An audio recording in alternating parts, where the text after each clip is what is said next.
Hey, what's up, Unbroken Nation? Welcome to another episode of the Michael Unbroken podcast, where I am here with my dear friend, Irene Lyon. Irene, how are you today? I'm good, Michael. I'm good. I was sleepier this morning, but I'm getting a little more energized and the interaction is always good. So very Yeah, happy. totally. It's funny to me how often human connection kind of energizes us. Well, also at the Mhm. same time, I'm like, as a introverted extrovert, I'm like, get away from me, people. I don't have, I just need I to be by myself right now. yeah, I like my hermit time too. Yeah, totally. So you're in a very interesting field, and I think it's extremely relative to what I do as a coach for adult survivors of childhood trauma and for people who really need to have a baseline understanding of the fundamentals of what it is to be a human being. Yeah. Myself coming from public schools and growing up in the inner city, let me tell you, I did not receive this education until I chose to do so on my own very, very much later in life. Yeah. And that is understanding the human body from this level of looking at it as its inner workings and its systems. You have a master's degree in biomedical. Um, First and foremost, that's incredible. Let's pretend here for a moment I have no idea what that means because I don't.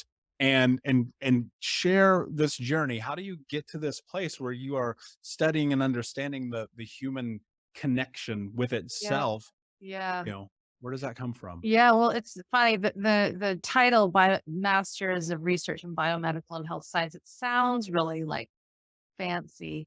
But what that is, and I'll give you that, is my first love was exercise science. So I studied exercise physiology, exercise rehabilitation, all of the inner workings of the human system, biochemistry, pathophysiology. I should have in some ways gone and become a doctor, but I'm glad I didn't because that would have been an easier route in some strange way. But I didn't. And I got really interested in human performance, health, wellness.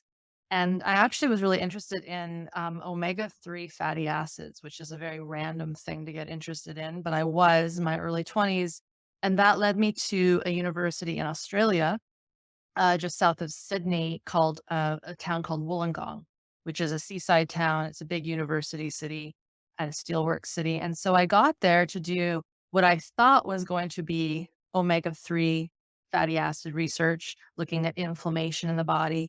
And that project didn't work out. Long story short, the professor wasn't the nicest man. I didn't fit with him and his team. And I dropped it. And then luckily another professor scooped me up and he's like, well, you've flown all this way. You've paid your money to be here. I have this other study within the health sciences. Um, would you like it? And so I kind of had to say, okay, I'm here. I do want to get a master's degree. So I did that and I did an intervention study with older adults, like 65 to 85 years old, putting them through very intensive strength training, like lifting and pushing really heavy weight. Over 12 weeks, we fed them two different diets. And so that study was within the biomedical health science nutrition wing of the university, and so I like did the full on intervention study with these humans. It was one of the hardest and best rewarding things I've ever done in my life, working with these people and really just exploring what the academic world is. I didn't love the academic world, to be honest, Michael. So I saw the behind the scenes that kind of make you, when you see it, not totally believe everything you see when it comes to science. And so that chapter finished. I wrote my dissertation, I passed. Funnily enough, the people reading my research said that it could have been a PhD, except I was missing one study, which really sucked. So, I kind of kick myself for not knowing that. And I just should have, done another year and I would have been a PhD, but c'est la vie. So that was how I got into that world. At the time, I was recovering from a pretty nasty series of knee injuries. And I was a ski racer growing up, a figure skater, very hardcore outdoor athlete. I had destroyed my knees just from being crazy and loving adrenaline. That was my trauma patterns playing out in the world. And I was in recovery and rehab, physical rehab, but everything I had learned in my first undergraduate degree wasn't helping my own body.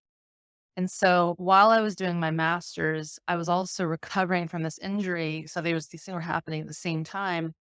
And I was unsure of what to do. I was seeing a physical therapist, a massage therapist, a chiropractor. I was stretching, doing all the right exercises, and I was still in a lot of physical pain. I looked good and I was put together. I had broken my kneecap. That was the big injury.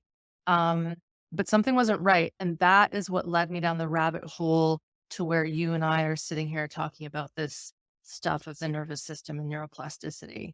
Yeah, that's fascinating to me in so many levels because I myself find myself like very interested in understanding the precursor that omega fatty acids have and vitamin D oils Yep. have and things like this, especially on long-term memory, Yep. uh the body, the nervous systems, all of these things, recognizing my body being depleted of that for years and years and years through Mhm. youth, and then looking at the fact that I've had probably 7 to 10 concussions, growing up playing sports and Sure. recognizing, like, that is the key to longevity in some aspects. So, one, Mhm. and we could have a whole tangent on that because Oh, I'm no. fascinated. I've read white papers where I'm like, "I don't know what this means, but I'm starting to get there," and, like, you sit Yeah. here and you go through the Yeah. publications, but more importantly, you said something really interesting, like, you were noticing your trauma patterns started being this thing of, like, pushing yourself, like, Mhm. ultimately, I understand that because 'cause I've been in that scenario myself, which led me down this into this place where it was probably, I don't know if I wanna call it proxy or serendipity that Yep. led me into having to force myself how to learn to take care of my body with trauma. And you mentioned that's kind of how our paths are here colliding. What was that experience for you? Like, how do you go and how do you step into that? And more importantly, how do you notice, like, oh, there might be a correlation here between past experiences and what's happening within my body right now? Yeah, it's interesting, in that moment of my life, I was in my mid-20s. I had no connection with my love, well, I still love adrenaline in that I do like fast cars and that kind of excitement. But in my 20s and late teens, I didn't know how to temper it. Like, I was very physically accomplished, so I was skiing with all the boys, jumping off of cliffs. I was very well to do in my physique and physical, but it caught me going past. Like, I didn't have that internal intuition that sort of says, "Hey, hey, hey." It's like in the back of your gut saying, "Slow down, Mm. slow down." And it wasn't really, to be honest, until I started really studying the work of Peter Levine in 2008. So this is like from 1997 is when these bad injuries were really happening, even like 93 to 97. It wasn't until I was fully in my training in the somatic healing arts that I went, wait a second, is that why I screwed myself over so much when I was in my 20s? I didn't make the connection because sometimes you don't make those connections until Yeah, we what passed. what was the connection? Like, if you were to name that, what would that be? Because I think often people so often are dissociated that that idea of listening to your gut, like, that is so far-fetched, it's not even on the table. You know, So what's the connection then? there was one. I'll give you one connection that really was interesting. I was with my first husband. So I'm with another husband now who I like and I'm gonna keep. But the first one, I still loved him and I still love him and he's a good guy. There was no abuse or anything like that. But our paths were like going like this. Like I had met him in the ski world. We paraglided together, which is a pretty intense sport. And I was ski touring um, on a hill or on a mountain up in the Whistler area. And it was one of those days where I kind of had this, I'm not so sure we should be here. And something doesn't feel right. And it was either me stay at the base camp alone and be really cold all day, because if you're not moving, you'll freeze, or go up the hill and ski tour and skin up and all those things. And so even though I had said to him, I don't, something doesn't feel right, he didn't have that intuitive element at the time. He might now, but he didn't then.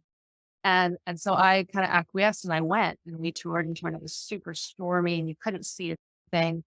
And we got to the top and and he's smart. He could see something wasn't right. And so we couldn't fully ski down the chute. We had to go around. And when we got to the bottom and we looked and it cleared, there had been, in the time we had skinned up and come down, massive sizes of like refrigerator boulders of snow had fully like avalanched. And I looked at these things. I was like, this isn't good.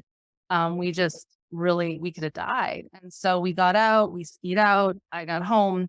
And what was so spooky that day, Michael, is that that day there were avalanches all over. It wasn't predicted. And someone who he worked with, my husband worked with, did die that out same area we were in. So we got back to my house. My dad was there.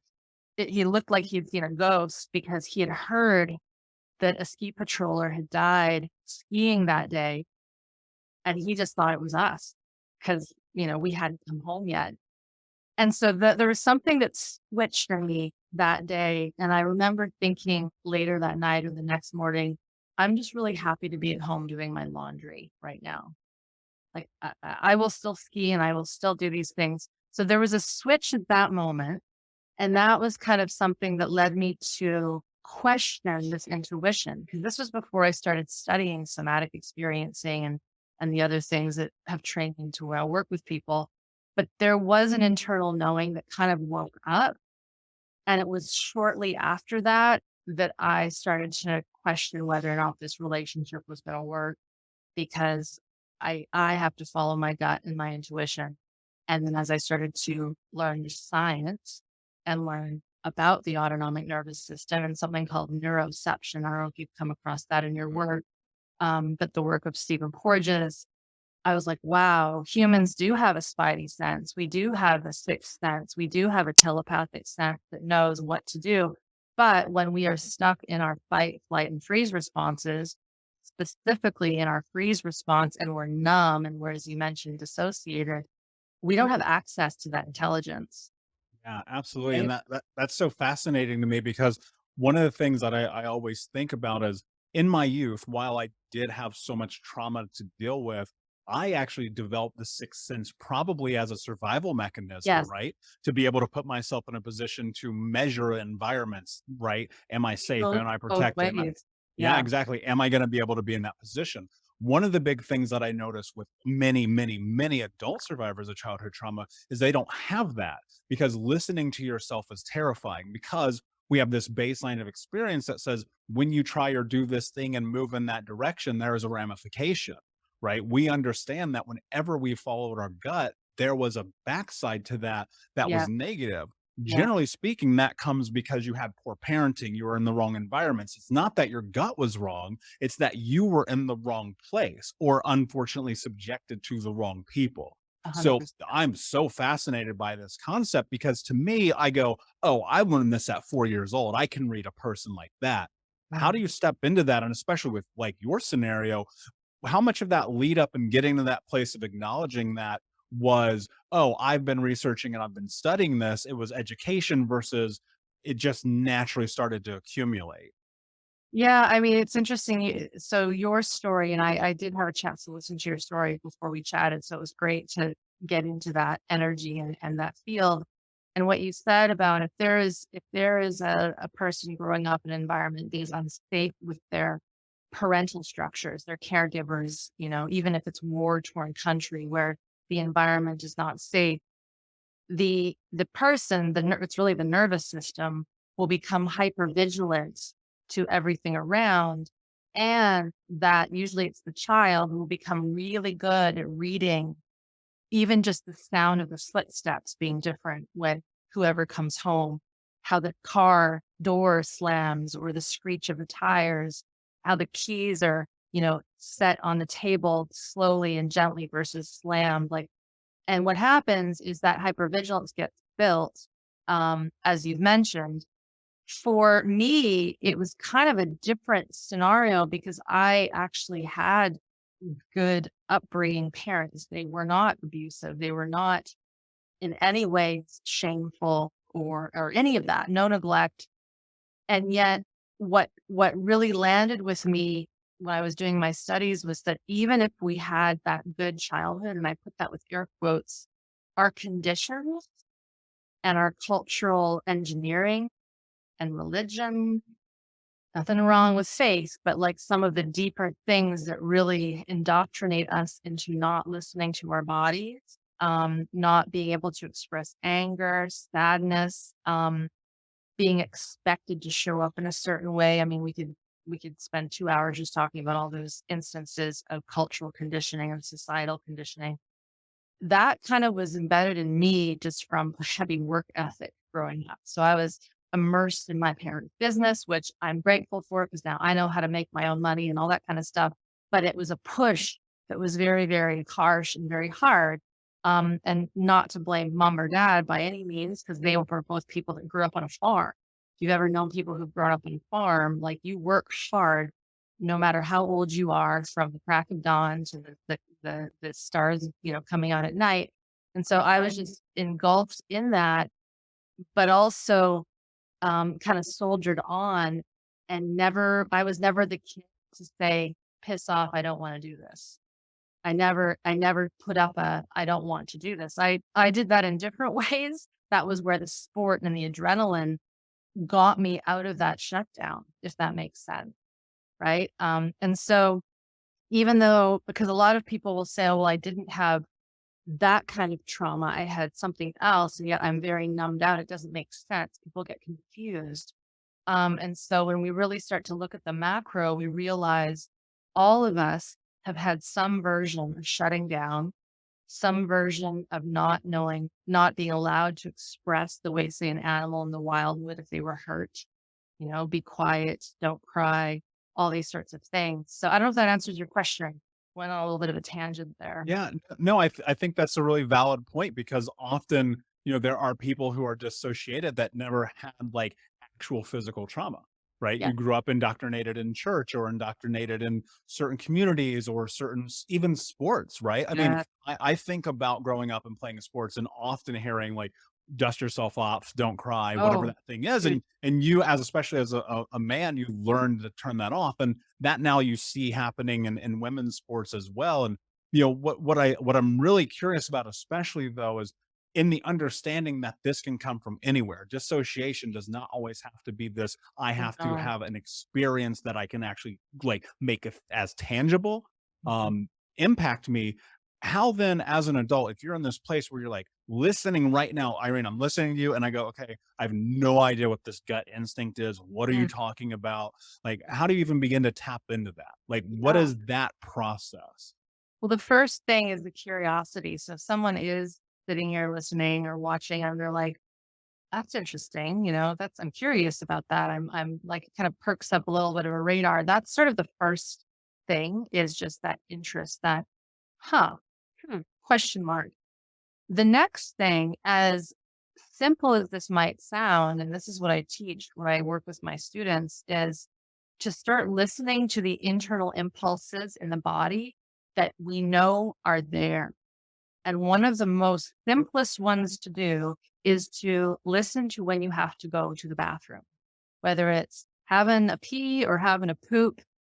As odd as that is, those are our biological systems are connected to the autonomic nervous system. The autonomic nervous system governs how we produce our urine and our bowel movements, and it moves digestion through and all of that. And part of the disconnection and the dissociation is not being able to not only feel our emotions and our gut sense, but our actual like our physiology inside. And so often when I say that, it's as simple as it sounds. People will say, man, you're right. I do hold it in my bladder way past when I feel the need to pee, for example, and I just know how to hold it. And women are usually a bit better than that because we have more space in that part of our body. But we can, yeah, I worked with someone recently who said, oh yeah, I like my assistant would have to schedule in my bathroom breaks because I would just work for 6 hours straight and I will not go to the bathroom. Yeah, I'm Uh, I'm I'm so curious. I want to interrupt you real quick because yeah, I have please. to ask this question.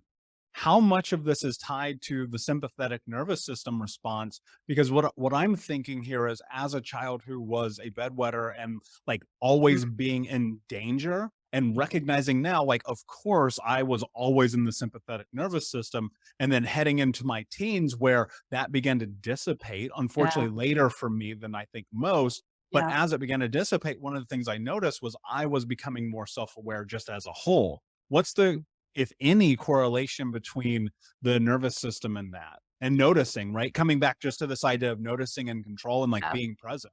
yeah. Well, it's interesting. Like, I mean, there's a whole diatribe of situations here. If we think about an infant who's an infant, newborn baby, um, depending on how that infant was treated with their excretory needs, in other words, were they in diapers way too long?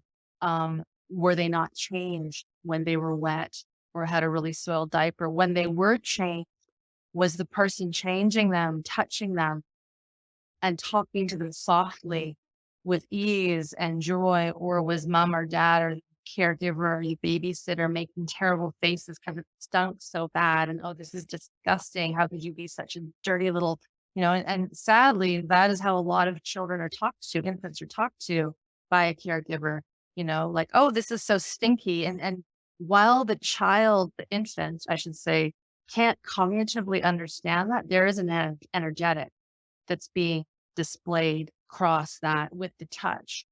And so, depending on how our earlier biological needs were met or not met, that does set the tone for that infant being afraid, fearful, tense, disconnecting the moment we go and get changed, those sorts of things. So, that's one little drop in the bucket that can influence how we connect to our biology, specifically things like urinating, bowel movements, even how we pass gas when we were little, a thing that's happened has you see this, a child will have a bloated belly and the parent will hit them. It's like this thing, oh, look, we gotta burp them, we gotta shake them to get it out.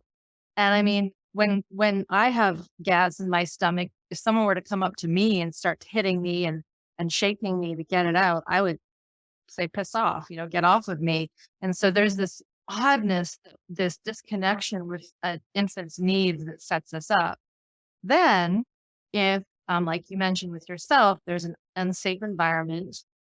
If you are in sympathetic fight flight coupled with that freeze in most of your living waking hours, um, when you go to sleep, you will usually, I'm going to make a generalization here. When we go to sleep in that state, we will go into a very deep shutdown state. So if we think of the vagus nerve, the polyvagal theory, we will sleep in a very high tone dorsal state, which is verging on being kind of like a shock state. And so we're actually almost anesthetized to, it's like that person that can sleep through a car wreck. Like, what? There was a fire that came through the house last night. I didn't hear a thing. Or, horses can run through and the person's just out cold.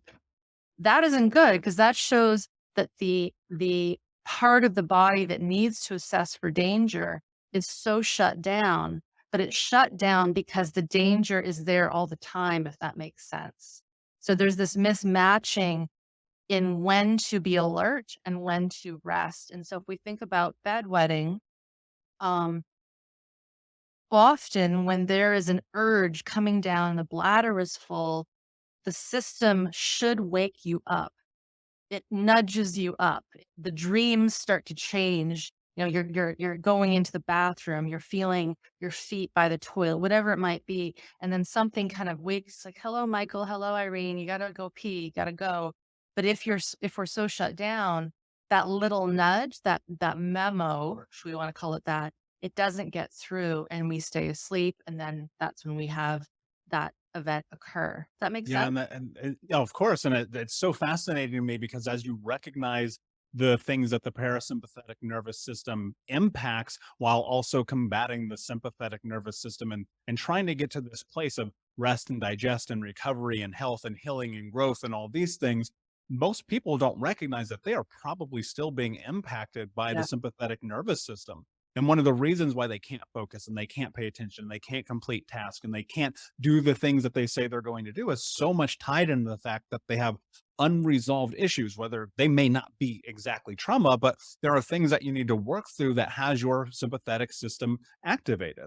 So, Mhm. how do you begin to kind of merge, I guess is the word that I want to use here, into the parasympathetic lane? Because I guess it's two parts. On one hand, I recognize that there are people who have no idea what we're talking about. And the idea of stepping into the parasympathetic nervous system is so far fetched to them that they can't recognize it. Right. So the first part is, can you break down those systems for us a little bit more in depth? Sure. And the other part of it is, if you are a person who is listening and disassociated, and not sure where to begin to step into who you are and your systems and your body and recognizing and all of these things, where do you start there?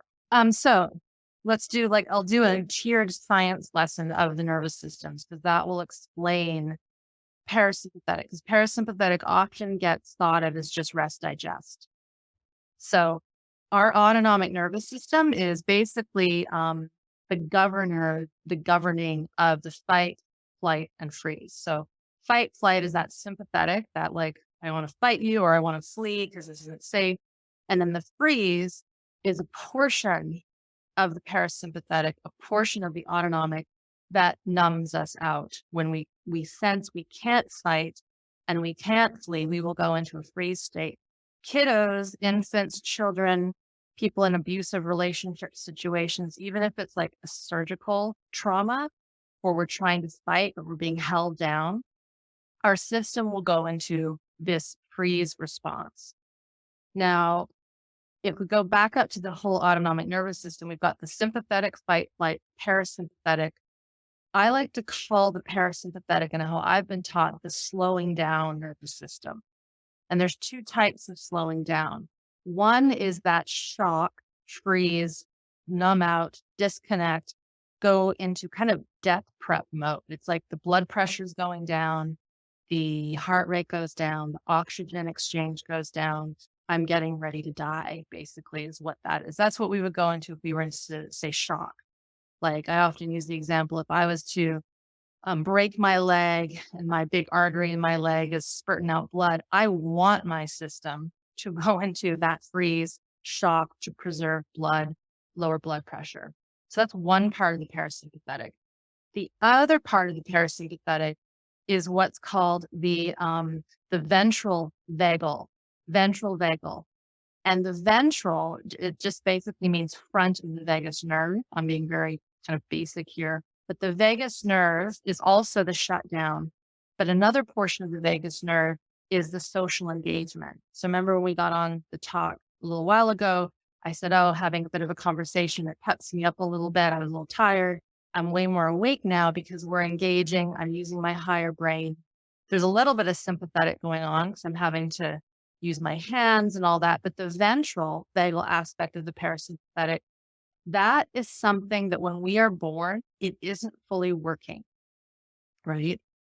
It's why an infant can't talk yet. It can't, it can't communicate with us. So that I'm going to park that for a second. And then we have something called the dorsal vagal branch. And that is part of the freeze, but there's one part of the dorsal vagus nerve, which comes out of our brain, part of our process, is all parasympathetic. It slows us down in two fashions. So I've kind of jumped a bit. One part of the dorsal is that shutdown freeze. We call it high tone dorsal. It's very quick. It puts us into shock, danger, danger, danger. The other part of the dorsal is called low tone dorsal. Low tone dorsal, that's the rest digest. Often when you hear people talk about the parasympathetic, they say that's the rest digest. It's actually accurately the low tone dorsal of that low tone dorsal of that vagus. Are you following me there? Got these branches. So when we have had a lot of stress, chronic stress, trauma, injuries, we've been shut down, we haven't been able to express. Typically, the human system is living in a mix of high tone dorsal shutdowny energy, that nummy, freeze, dissociated, along with the sympathetic fight flight. But the interesting thing with that is you can have them both on at the same time. So what'll happen, and this is what often gets missed, is someone will be living numbed out and not feeling very much. And under that is a whole bunch of sympathetic, adrenalized fight flight energy that is being trapped. It's literally being depressed. This is what we know of as depression, chronic illness. This is where the ACE study comes in that you mentioned at the beginning, right?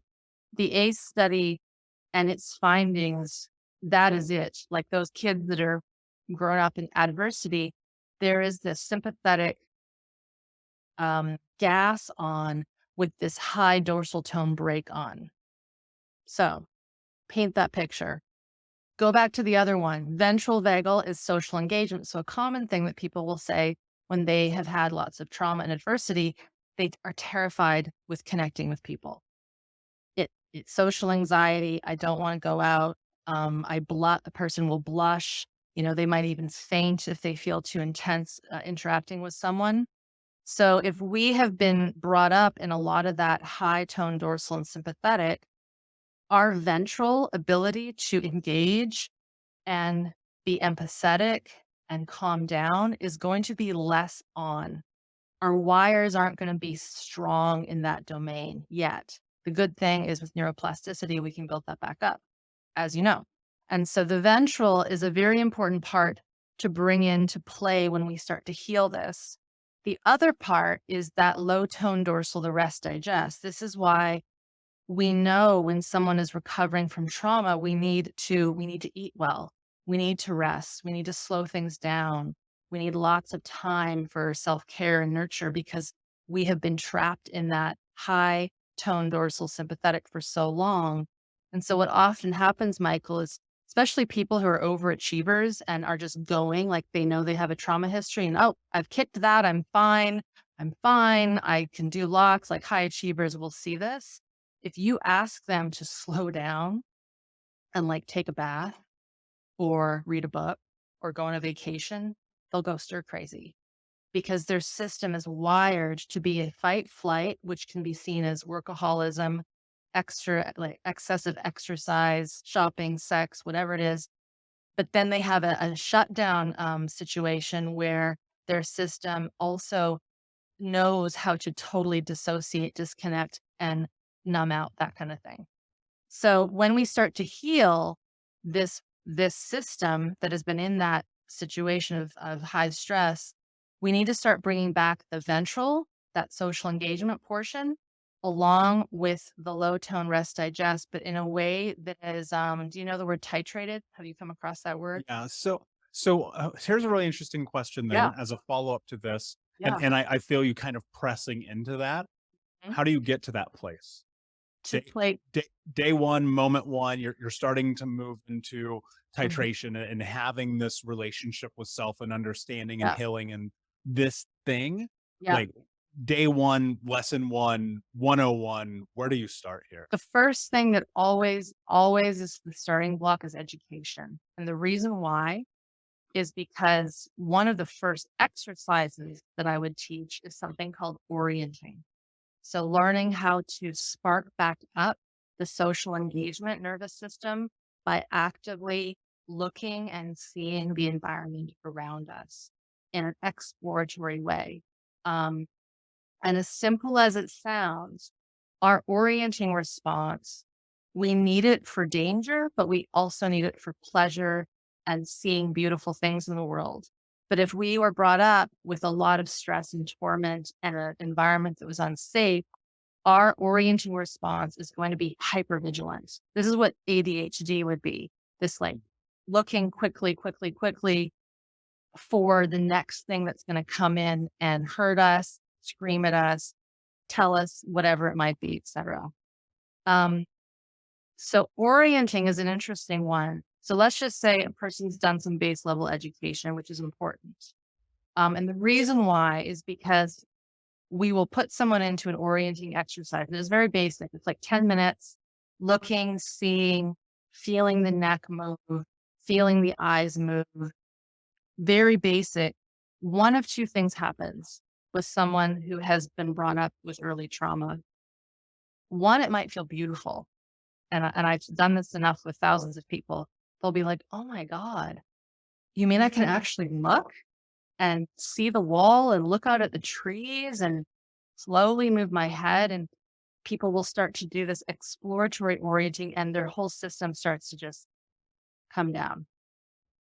And it feels great. The breath comes back in and they realize, wow, I have not actually ever looked at the plant that's sitting next to me. I've never actually looked at the clouds outside, and everything starts to calm down because the ventral, remember how I said that ventral vagal aspect of the parasympathetic, it governs the neck, the head, the face, the eyes, all these things. So let's just call that person A. Person B, who's had, let's just say, maybe the exact same history. You put them into the orienting, let's call it exercise. It's an exploration. And the moment they even hear my words that says, what would it be like to just let your eyes see? Again, depending on their history, but they will often have this instant panic, this instant, what? No, I can't look out there because that's dangerous, right? That's unsafe. So if someone goes into that expression, which is very common, you have to then work with that beginning instruction of what would it be like to imagine looking out? Don't do it, but just feel it. And then you feel that edge. And so we'll go down that path. Let's just say someone has that expression of, I can't, I feel more anxiety, more panic. I want to shut down or I want to scream. I want to run. Then you have to say, okay, it's kind of like that. Remember those books, Choose Your Own Adventure? I don't know if you're old enough to Hmm. remember these books. Oh, I am. Yeah. Okay, good. um, this is where, for everyone listening, this work isn't like a 12-step process because you have to kind of learn the ABCs and the one, two, threes separately, but then you bring them together. So let's just say a person is terrified to look there, but they realize it's actually safe to look down and see the floor. Okay. So then I would say, well, then do that. Feel what it's like to look at the floor and see, I've got a red carpet down here. Look at the color red, for example. Or, oh my goodness, it's actually, I feel safe looking at my hands. Great. Then look at your hands, feel your hands, touch your hands, see them. And that starts to spark up the curiosity. As soon as we can start to spark up even just a smidgen of curiosity, we're taking a person out of the trauma response. And as tiny as that is, it's these little drops of curiosity and feeling that wonder that over time builds up. So I'm going to give you another example. Let's just say someone is like, I can't look over there. I don't know why, but it feels like terror. And so we might actually explore, well, what is over there? Right? Like, what is over there? And one of the most telling stories I ever had was from a teacher of mine who was working with a woman she had all these neck problems, right? Really stiff neck, which is very common when we've had a lot of trauma and stress, whether it's concussions or whatever. But she couldn't look to that side. And I don't remember what side it was. It's not important. But slowly, my teacher and her, they started to open up the possibility of looking to that side with safety and slowness and not pushing her, like not, so we'll just look and see what you see, waiting for the system to be safe enough to look. And as she started to look and as she started to go and see, even though it was just blank space, the memory came back of when she was a child sitting at the kitchen table, and that was the side where she saw her baby brother being beaten every day by a parent. And so she stopped looking to that side because it was too terrifying and she didn't want to see it. And so I say that to show or to pose the concept that trauma is not just in the brain and in the mind, but it's in the somatic system. It's in our movement patterns. And when we realize with something as basic as learning how to orient in all the quadrants, like 360-degree sphere, we can actually start to unpack places and spaces that we froze and shut down and where the stress is trapped. Yeah, And it's you know, it's so phenomenal to me that as you sit and say this, I recite in my own mind these experiences that I've had. mhm, And you know what, I hearken to this idea that this process is certainly not 12 step. yeah, There's indeed nothing linear about it, right? no, And I measure these really amazing breakthrough moments that I've had in my own journey and even with my clients. And so much of it is about getting that place of presence and yeah, noticing, right? yeah, Noticing. And I love that you mention as education being kind of the jump off point, and I agree with that wholeheartedly. And one yes, of the things I think people have to recognize is this process of education, it doesn't necessarily have to be, through a PhD or a master's. It's no, the internet, it's conversations like this. It's about the willingness to step in. Here's one of the things that I'm so curious about, and I part of me wants to challenge you on it, because I please. feel like even in that place of just stepping into observance, there is this huge hesitancy for so many people. Mhm. What do you think is the threshold that gets people from, call it pre-contemplation and contemplation, into action, especially around noticing and becoming present? Because I have found within not only myself but my work is that tends to be that biggest gap, right? There's been education, there's been contemplation, but there is this window right here between, okay, I'm thinking about doing this and I'm actually going to do it and explore the fear or the possibility or whatever we want to name it on the other side. How do you gap that? How do you put people in a position to be able to step into that? They have to want it. They have to want it and not, and by that, I don't mean that it won't be scary and they're not gonna feel some really intense stuff, but I'll speak from my own experience with hearing the stories through my private practice and programs. There'll be this point in time where someone, and it doesn't matter how old they are, it could be an 80-year-old, 50-year-old, 20-year-old, even I've worked with some teenagers who they know something's not right.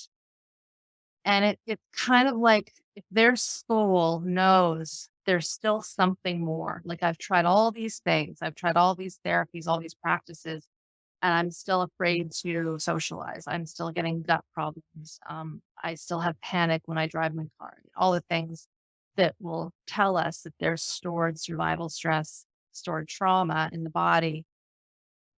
There's almost just this desire to figure it out, and it's like this indefinite, "I want to figure this out." Not everyone is going to cross over that chasm, as you said, and some people won't dive into the pool and sign up for feeling all the survival stressors that they've stored in their bodies and even past generation, right? Because we also have to understand that this trauma stuff that we're working with isn't just ours.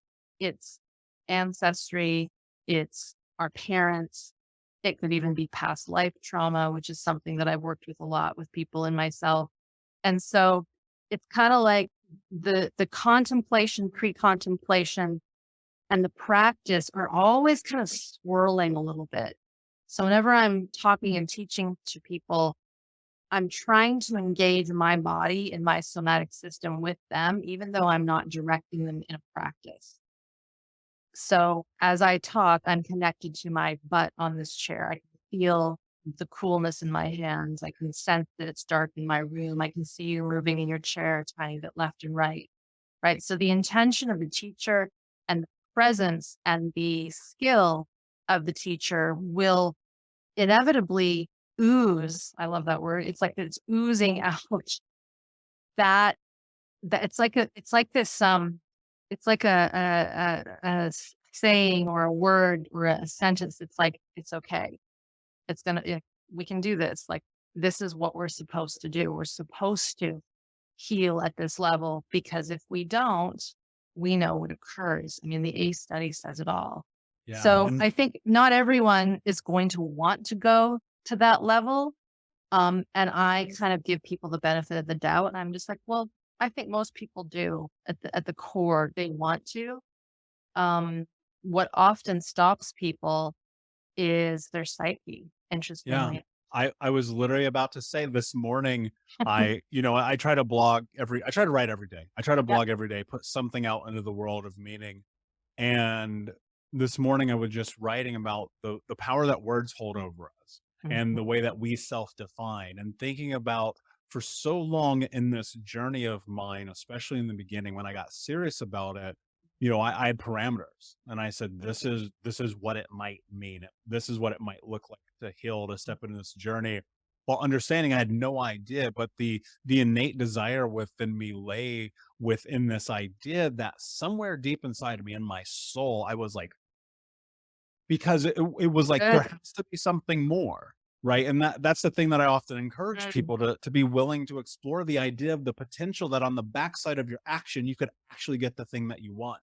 And that's terrifying, right? And for Yes. most people, and I challenge folks to step into that because I think that, I almost parlay education with mindset as step Yeah. one, because I think you can't have one without the other and vice versa. 100%.